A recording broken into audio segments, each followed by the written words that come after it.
Hello student, आज हम लोग जो है ग्रेविटेशन के जो है रिलेशन बिटवीन स्मॉल जी और कैपिटल जी के बारे में डिस्कशन करेंगे। ठीक है बेटा, तो जो भी चैनल को सब्सक्राइब और लाइक नहीं किए हैं प्लीज़ चैनल को जाकर सब्सक्राइब और लाइक कर दीजिए, ताकि जो है आपको आने वाले सारे नए नोटिफिकेशन आपको डे टू डे मिलते रहें। ठीक है, तो हम लोग गुरुत्वाकर्षण के स्मॉल जी तथा कैपिटल जी के रिलेशन के बारे में पहले डिस्कशन करेंगे, फिर इसके डिफरेंस के बारे में डिस्कशन करेंगे। तो हमें दो डिस्कशन करना है, रिलेशन एंड डिफरेंस। क्लियर?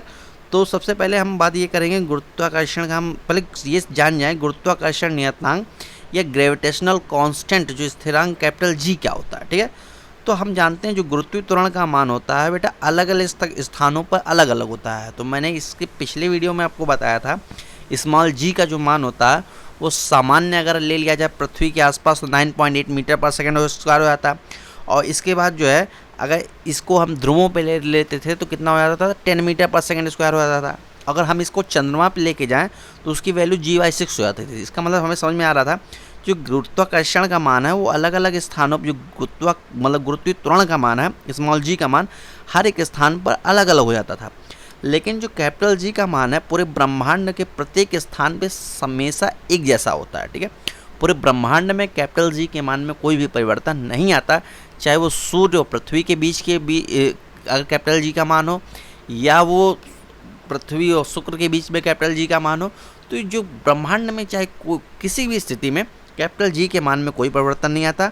हाँ, स्मॉल जी का मान जो इसमें लिखा है 9.8 मीटर पर सेकेंड स्क्वायर होता है, तो कभी कभी ध्रुवों पर 10 मीटर पर सेकेंड स्क्वायर हो जाता है। ठीक है, तो और चंद्रमा पे इसका G/6 हो जाता है, और जबकि कैपिटल जी का मान हमेशा सर्वदा 6.67 × 10⁻11 इसमें केवल 1 लिख गया, तो आप ध्यान रखिए -11 Newton metre square upon kilogram square होता है। ठीक है, तो इतना आप ध्यान रखेंगे। अगर इंग्लिश में हम इसको, चूँकि हमने हिंदी और इंग्लिश दोनों को हिसाब से इसलिए रखा हूँ कि मान लीजिए जो इंग्लिश मीडियम वाले हैं तो इंग्लिश की कॉपी से वो नोट कर लेंगे, और जो हिंदी मीडियम वाले हैं उनको भी प्रॉब्लम की फेस ना करना पड़े, वो हिंदी का अपना टॉपिक नोट कर लेंगे, उन्हें कोई प्रॉब्लम नहीं होनी चाहिए। The relation of on an object due to the gravity of any massive body is represented by the small G. मतलब कोई भी बॉडी मान लीजिए ऊपर से नीचे की ओर गिर रही है, तो उस समय जो एक्सेलरेशन वर्क करता है, हम अगर हम लीनियर मोशन करते हैं उस समय जो एक्सेलरेशन काम करता है वो उसको हम ए से रिप्रेजेंट करते हैं। ठीक है, लेकिन अगर हम वही चीज़ ऊपर से नीचे किसी बॉडी को ऊपर से नीचे की ओर गिराते हैं तो वहाँ पे जो एक्सेलरेशन काम करता है वो होता है स्मॉल जी। तो वहाँ पे the force of attraction between any two units of separated of unit distance is called the universal gravitational constant denoted by capital G. और ब्रह्मांड में किन्हीं दो कणों के बीच लगने वाले फोर्स में जो ग्रेविटेशनल कांस्टेंट आ रहा है, जो कांस्टेंट हम लोग रिप्रेजेंट कर रहे हैं उसे हम ग्रेविटेशनल कांस्टेंट बोलते हैं, और वो कैपिटल जी होता है। मतलब कि अगर कोई बॉडी ऊपर से नीचे की ओर गिर रही है तो उस समय जो एक्सेलरेशन काम करता है वो तो कैपिटल जी होता है, लेकिन ब्रह्मांड में अगर कोई भी दो कण है उनके बीच में जो फोर्स निकालने के लिए जो कांस्टेंट प्रयोग होता है वो होता है कैपिटल जी। ठीक है, तो अगर हम कैपिटल जी और स्मॉल जी के संबंध के बारे में देख लें तो मैंने एक क्या ले रखा है, देखिए मैंने फोटो में बना रखा है, एक एम मैंने पार्टिकल ले रखा है कैपिटल एम, एक स्मॉल एम, उससे आर डिस्टेंस पर कोई स्मॉल एम पार्टिकल मैंने ले रखा है। देखिए ये कैपिटल एम है और ऊपर स्मॉल एम है। क्लियर? और इसके बीच की डिस्टेंस आर है। तो by Newton's law of gravitation आप जानते हैं, मैंने पिछले वीडियो में पढ़ाया था, F क्या होता था Gm1 m2 upon r square. ठीक है, तो यहाँ m1 की यहाँ हमने कैपिटल एम ले रखा है। ठीक है, और m2 की यहाँ जो है हम लोगों ने क्या ले रखा है, स्मॉल एम ले रखा है। तो अगर यहाँ पे न्यूटन्स लॉ ऑफ ग्रेविटेशन की में हम देखें तो F क्या आता है, F यहाँ पे क्या आ जाएगा, F Gm capital M upon M R square. तो यहाँ पे इक्वेशन 1 में हम लोग देख रहे हैं कि F आ जाएगा capital M into M upon R square. तो F Gm upon R square, जहाँ कैपिटल एम और स्मॉल एम है। ठीक है, अगर by Newton's law of second law of motion, तो देखिए सेकेंड लॉ ऑफ मोशन में आपने पढ़ा होगा था F ma आता था। ठीक है, तो वहाँ आपने पढ़ा होगा जो फोर्स होता है वो क्या होता है, product of mass with acceleration is equal to the applied force. तो चूंकि वो तो लीनियर मोशन हो रहा था, लेकिन अगर कोई बॉडी ऊपर से नीचे की ओर काम आ रही है तो हम जान रहे हैं जो ए होता है वो जी में कन्वर्ट हो जाता है। मतलब जो सिंपल जो एक्सेलरेशन होता है वो ग्रेविटेशनल एक्सेलरेशन के रूप में वर्क करने लगता है। तो F तब ma की यहाँ क्या हो जाएगा, F mg। ठीक है। तो उस F is equal to G M upon R square को इक्वेशन 1 हमने बना दिया, और F is equal to M G को इक्वेशन मैंने 2 बना लिया। तो from equation of first and second, तो हम जानते हैं अगर एफ एफ दोनों तरफ है तो लेफ्ट हैंड साइड अगर बराबर है तो निश्चित सी बात है राइट हैंड साइड भी बराबर रहेंगे। तो M G is equal to G capital M upon M R square, तो स्मॉल एम से स्मॉल एम बेटा कट जाएगा, ठीक है। तो बचे क्या, G M capital G M upon R square, यही जो होता है it is the relation between small G and capital G, ठीक है। जो G is equal to G M upon R square जो होता है वही होता है relation between small G and capital G का।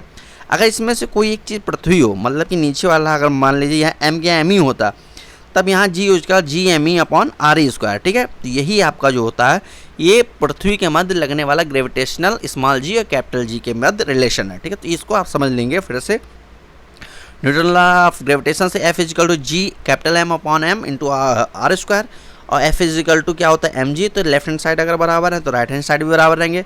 तो क्या होगा M G is equal to G M M upon R square, तो स्मॉल एम से स्मॉल एम कट जाएगा, तो बचे क्या G is equal to G capital G M upon R square. यही बेटा रिलेशन होता है स्मॉल जी और कैपिटल जी में। अगर मान लीजिए कोई इसमें से एक टर्म यहाँ एम के यहाँ एम ई हो जाता तब क्या होता, यहाँ पे G M E upon R square. तो ये होता पृथ्वी के लिए हो गया, मतलब अर्थ के लिए होगा स्मॉल जी और कैपिटल जी में संबंध। तो ये आपको हमें समझ में आ रहा हो। यहाँ M E is equal to mass of earth, मतलब पृथ्वी का द्रव्यमान है, R is equal to radius of earth, पृथ्वी की त्रिज्या है, और ये लगभग होती है 6400 किलोमीटर। तो इसको आप ध्यान रखेंगे, ठीक है। स्मॉल जी तथा कैपिटल जी में अंतर, तो ये हमने देख लिया। अब देखिए इस रिलेशन तो हमने यहाँ पे देख लिया क्या है, small G is equal to G M E upon R square. अब यहाँ अंतर की बात कर लेते हैं, कैसे हम इसको अलग करेंगे। तो इंग्लिश मीडियम वाले आप लोग देख लीजिए, डिफरेंस बिटवीन स्मॉल जी कैपिटल जी। तो जी कैपिटल जी और स्मॉल जी मैंने इस तरह से दिखाया हुआ है। तो capital G is the universal gravitation constant, जो कैपिटल जी होता है मैंने बताया पूरे संसार पूरे ब्रह्मांड के लिए सार्वत्रिक गुरुत्वाकर्षण नियतांक है, मतलब हमेशा सदैव फिक्स रहता है। जबकि small G is acceleration due to gravity, और जबकि जो स्मॉल जी होता है वो पृथ्वी जिस फोर्स से किसी भी ऑब्जेक्ट को अपनी ओर खींच रही होती है उस दौरान जो उस पर ग्रेविटी एक्सेलरेशन वर्क करता है वो होता है स्मॉल जी, ठीक है। जो कैपिटल जी की वैल्यू होती है 6.67 10 की power -11 Newton metre square upon kilogram square होती है अप्रॉक्स लगभग, ठीक है। और जो स्मॉल जी की वैल्यू होती है 9.8 मीटर पर सेकंड स्क्वायर, ठीक है। The value of G varies from one place to another place, मैंने बताया कि हर एक स्थान पर स्मॉल जी का मान अलग अलग होता रहता है। कांस्टेंट थ्रू द यूनिवर्स, जो कैपिटल जी का मान है वो हमेशा पूरे संसार में के लिए कांस्टेंट है, लेकिन changes every place on a planet. देखिए अब क्या कह रहा है, स्मॉल जी का मास हर स्थान पर अलग अलग होता है, हर प्लेनेट पे अलग अलग होता है। एग्जाम्पल पर मून पर the value small G is equal to 1/6 of the earth of surface, मतलब जो मून पर जो ग्रेविटी का मान है वो जो स्मॉल जी का मान वो पृथ्वी पे गुरुत्वीय त्वरण के मान के g/6 है, ठीक है, 1/6 टाइप से, ठीक है। तो इसमें हम लोग देख लेते हैं, अगर यहाँ से हम लोग हिंदी में डिस्कशन कर लेते हैं, हिंदी वाले में हम डिस्कशन कर लेते हैं। तो इसमें देखेंगे गुरुत्वीय त्वरण का मान, फर्स्ट में हिंदी मीडियम वाले देख लेंगे। फर्स्ट गुरुत्वीय त्वरण का मान अलग अलग स्थानों पर अलग अलग होता है, ठीक है, जबकि जी का मान पूरे ब्रह्मांड में प्रत्येक स्थान पर सदा नियत रहता है। और स्मॉल जी का मान 9.81 मीटर पर सेकंड स्क्वायर होता है, जबकि कैपिटल जी का मान 6.67 इंटू 10 की पावर -11 होता है, -1 आ गया, -11 Newton metre square upon kilogram square होता है, ठीक है।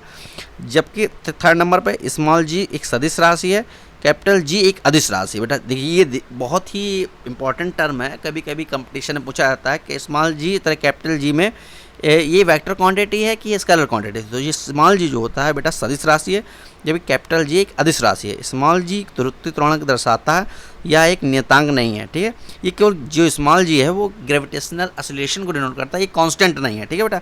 जबकि कैपिटल जी क्या है हमेशा नियतांक है, ये कांस्टेंट है, ठीक है। इसमें महत्वपूर्ण जो कुछ मेन इंपॉर्टेंट क्वेश्चन है उसके बारे में हम लोग डिस्कशन कर लेते हैं। नंबर 1 महत्वपूर्ण गुरुत्वाकर्षण का जी का मान कितना होता है वो हम जानते हैं 6.67 10 की पावर -11, यहाँ 1 कट के आ रहा है, -11 Newton metre square plus kilogram square होता है। तो बेटा इसको देख लीजिएगा, ठीक है।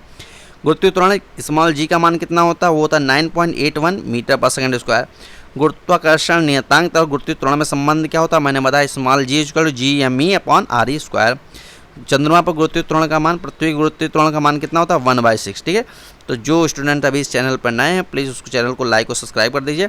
आई होप आपको ये पूरा वीडियो अच्छे से बहुत ही अच्छे से क्लियर हो गया होगा, आपको कोई प्रॉब्लम नहीं होगी। ठीक है, तो थैंक यू। अगर जो स्टूडेंट पहली बार आए हैं उसको ज़रूर लाइक और सब्सक्राइब कर दीजिए।